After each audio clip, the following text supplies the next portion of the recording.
Vous allez à Lourdes, et là, il y a un évêque émérite qui est là, et qui s'appelle Monseigneur de Cazenave. Aujourd'hui, la lecture de Saint Paul Romain est dit que nous avons les uns et les autres reçu la grâce d'apôtre. Ça veut dire que la responsabilité chrétienne est sur chacun d'entre nous. Trop souvent, nous agrégeons au monde chrétien, nous pensons appartenir à l'Église du Christ, mais si nous ne sommes pas des apôtres du Christ, nous nous retirons de loin de la grâce de Dieu, et en retirant de la grâce de Dieu, quand on ne fait rien vraiment pour le Christ dans sa vie quotidienne, on ne fait pas tout ce qui est nécessaire pour s'appeler véritablement chrétien. Et alors voilà, on l'a interrogé, rappelle-toi ce qu'il a dit. Il a dit, moi je peux dire qu'en tant qu'évêque émérite, je suis contre, je suis opposé, je peux dire en tant que successeur, un des successeurs des apôtres, je peux parler au nom de l'Église, du Saint-Père et même des orthodoxes et même de presque toutes les successions apostoliques des apôtres, que ça, c'est une transgression indépassable. Premièrement. Deuxièmement, il a dit, je pense que ça s'origine dans une transgression antérieure sur la liturgie, sur les rites. Maintenant, vous êtes dans quel organe, vous allez dire apostolique Maintenant, je suis membre de l'Église vieille catholique de l'Union. Non, mais la question que je vous pose, c'est quoi? Est-ce qu'il y a une intercommunion avec l'Église, avec le Saint-Père? Il y a une intercommunion? Oui, intercommunion, oui, partielle. Partielle. Avec Rome, avec les latins, avec l'Église latine? Oui. Vous-même, vous célébrez la messe de quoi? De Paul VI, de Saint Pie V? De Saint Pie V. Mais vous faites que Saint Pie V? Oui, je fais que ça. La messe syriaque, vous êtes aussi capable de faire la messe syriaque avant, orthodoxe. je célébrais la messe syriaque. Syriaque orthodoxe, oui. Oui. Mais moi, je crois qu'on vous a vu célébrer la messe de Paul VI aussi. Moi-même, j'en suis témoin. Bon, dites-moi. Donc, pour vous, cette histoire de rentrer dans l'instant de la créature de Dieu pour créer une copie d'un être humain, est-ce que vous réalisez comment? Est-ce que vous êtes d'accord qu'il s'agit quel est l'ordre de gravité que vous qualifieriez à cet événement? À cette généralisation dans le monde de cette production. Mais si on s'en tient à l'enseignement de l'Église, c'est une transgression suprême. Ah, vous dites rien que c'est une transgression suprême, vous dites ça, vous? Oui. Et transgression suprême, je m'excuse, ça représente à quoi? Ça représente quoi dans l'Écriture? Enfin, est-ce qu'on en parle dans l'Écriture? C'est une contrainte dans la création. C'est une contrainte dans la création qui contraint le Créateur à donner une âme qui n'a pas voulu. Oui. C'est pas une décision de l'ordre de la création voulue par Dieu. Oui. Donc c'est une contrainte. Et donc c'est ça qui est transgressif. C'est quelque chose qui contraint Dieu lui-même. Voilà.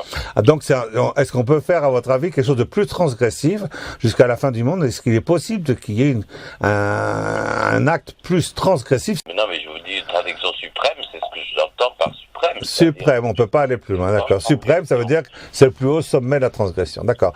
Maintenant, mais d'où c'est venu? Est-ce qu'il y a une origine à ça? Il n'y a pas eu quelque chose des préliminaires qui ont permis une telle infestation? C'est la source des attaques contre l'Église qui sont entrées après les attaques à l'extérieur, c'est les attaques à l'intérieur même, à l'intérieur de l'Église. Ah! Vous ne pourriez pas nous dire quoi là? C'est quoi ces attaques à l'intérieur de l'Église? On fait quoi là? Quoi, ça s'est marqué? Je veux dire, c'est la maçonnerie qui introduit son indépendance. Ils ont brisé déjà la certitude sacramentelle en faisant des blessures. Le rite d'ordination déjà est très discutable depuis 68. Qu'il y a une réparation possible? Est-ce qu'il y a un cri à jeter? Qu'est-ce qu'il y a à faire? Spontanément, il faut faire quoi, là? Il faut dénoncer et puis réparer. Comment vous pensez pour que ça puisse se réparer? Pour qu'il y ait réparation, il a utilisé son outil sacramentel par la messe. À l'état pur?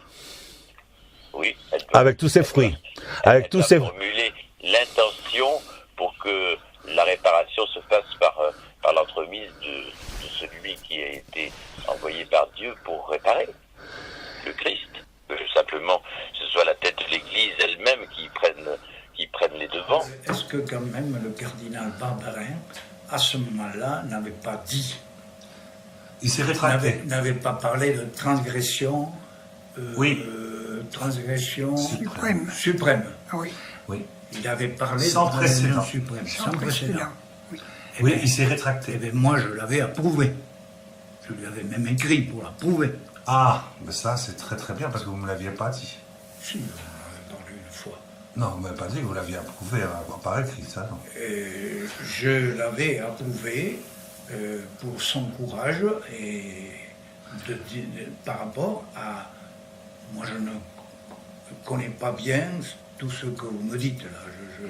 Je ne me rends pas compte parce que je ne suis pas suffisamment branché Sur le détail, tout ça. des lois, etc. Mais si vraiment c'est ce que vous dites, on ne peut être que contre cette transgression suprême, en tant que catholique.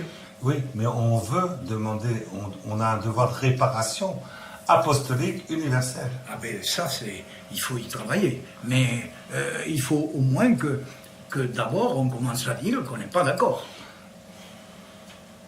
Qu'on n'est pas d'accord. Et puis après les formules pour mettre en musique cette attitude, après oui, ça peut s'étudier même au plan international. Ça c'est clair. Mais